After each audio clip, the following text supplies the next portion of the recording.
Your father was spectacular.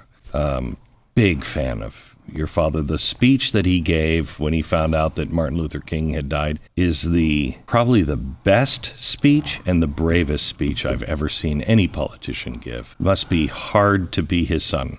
Well, I mean, it's a source of pride and comfort for me. The first 14 years of my life were spent in his company. I feel very lucky that I did. There are so many books about my family. Most 14-year-old kids who lose a dad, they don't have access to that material. But because you're always kind of measuring yourself against your dad. And I'm not saying in a competition, but I'm saying in terms of role modeling behavior, what would he do in this situation? You remember when your father was called, when your uncle was killed, right? Yes. The day my uncle was killed, I was picked up early from school that day. And as we were leaving, there were flags in Washington, D.C. were being lowered to half-mast. Wow.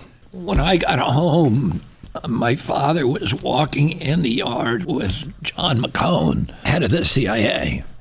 It says that my father said, "Did your people do this?" My father made 3 calls that day. He made the first call he called the desk officer at the CIA. The next call he made was to Harry Ruiz, one of the Cuban activists. His first suspicion, it was the Miami Cubans who were affiliated with the CIA and who were very, very hostile to my dad. I'm watching a show, it's just out on Netflix, called The Octopus Murder. It's another really bad period of the CIA, starting in the 1980s under Reagan. Like Operation Condor in Latin America. Yeah. Is there a way to bring the CIA under control? My uncle's plans for reorganizing the CIA. He was going to separate the plans division from the espionage division. The espionage, that's information gathering and analysis. All of the sort of dirty tricks, that's called the plans division. My father saw that was catastrophic, and that the dirty tricks division and saying the espionage division